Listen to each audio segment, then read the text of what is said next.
अपने माता पिता अंधे थे, उनकी इच्छा थी कि मैं तीर्थ यात्रा करूं, तो अपने कंधे में बिठाकर श्रवण कुमार ने अपने माता पिता को तीर्थ यात्रा करवाई। उस समय की बात है जब महाराज दशरथ अयोध्या के राजा नहीं राजकुमार थे,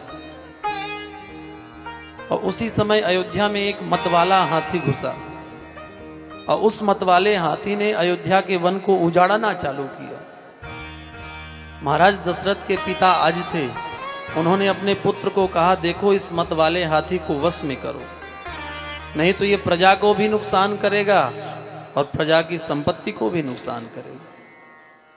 महाराज दशरथ के पास अनेक आयुध थे, शब्दवेदी बाण के अच्छे ज्ञाता थे। शब्दवेदी बाण का प्रभाव था कि जहां शब्द सुनाई दे उस शब्द को सुनकर लक्ष्य करके जो बाण चला दे तो उसका प्राणांत हो जाता था, जहां से शब्द आता, ऐसा प्रभाव था। तो उस मतवाले हाथी को अपने वश में करने के लिए रात्रि भर अयोध्या के राजकुमार महाराज दशरथ सरयू के किनारे बैठते, वनों में छुपे रहते। एक दिन की बात थी कि श्रवण कुमार अपने माता पिता को तीर्थ यात्रा कराते कराते अयोध्या पहुंचे,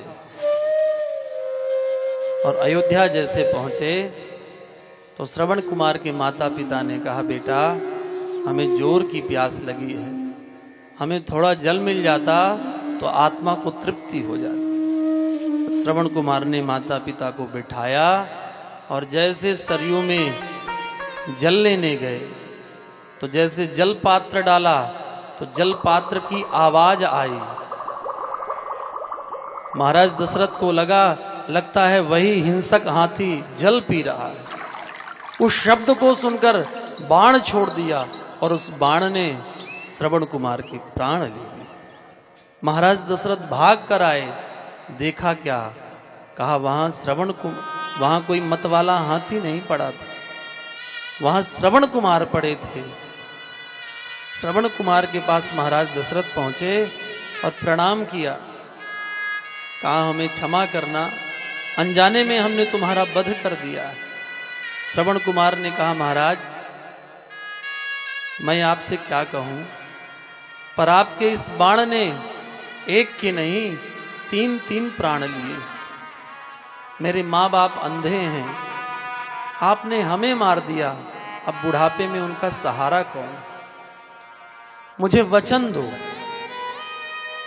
कि तुम मेरे माता पिता की सेवा करोगे, वो प्यासे हैं, प्यास से तड़प रहे हैं, मुझे वचन दो कि तुम मेरे माता पिता के प्यास को बुझाओगे। महाराज दशरथ जल पात्र को भरकर श्रवण कुमार के माता पिता के पास आए। उनके आने की आवाज सुनकर श्रवण कुमार के माता पिता ने कहा, बेटा श्रवण आ गए, लाओ बड़ी जोर की प्यास लगी है। महाराज दशरथ कुछ बोल नहीं पा रहे हैं। जल पात्र दिया, श्रवण के पिता ने कहा, बेटा बोलते क्यों नहीं, बताओ तुम्हें कोई कष्ट है। तब महाराज दशरथ रोते हुए कहे कि महाराज मैं अयोध्या का राजकुमार दशरथ हूं, मुझसे एक बड़ा अपराध हो गया है, मेरे बाणों से तुम्हारे पुत्र की मृत्यु हो गई, मुझे क्षमा करना, अब तुम्हारे पुत्र की जगह मैं तुम्हारी सेवा करूंगा, लो जल पी लो। इतना सुनना था, मेरा श्रवण नहीं रहा, हाथ से जल पात्र छूट गया, छूट के टूट गया, पूरा पानी बिखर गया। कहा तुमने मेरे पुत्र को मार दिया, मेरे श्रवण को मार दिया।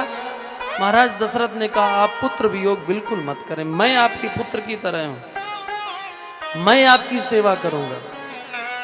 श्रवण कुमार के पिता ने कहा, नहीं, हमको तुम्हारी सेवा नहीं चाहिए, हम सेवा कराने के लिए जीवन धारण नहीं करेंगे। अरे राजकुमार तुम क्या जानो पुत्र वियोग कैसा होता है, पुत्र वियोग को तुम क्या समझो, और जाओ मैं तुम्हें श्राप देता हूं, एक दिन तुम भी इसी पुत्र वियोग में मरोगे। और इतना कह के वो दोनों बूढ़े तपस्वी अपने प्राणों को त्याग दिए। महाराज दशरथ जब राम जी वन चले गए तो राम जी के विरह में रो रहे थे और अचानक उठ के बैठ गए और कहने लगे, कौशल्या मेरा शरीर थरथरा, मेरा शरीर कांप रहा है, मुझे गोद में बिठाओ, मेरा सिर गोद में रखो। महारानी कौशल्या दौड़ कर आई, महाराज दशरथ का सिर गोद में रखे। कहने लगी, महाराज हुआ क्या, बताओ। महाराज दशरथ कहते हैं, आज मुझे वही उन बूढ़े तपस्वियों की वो बात याद आ रही।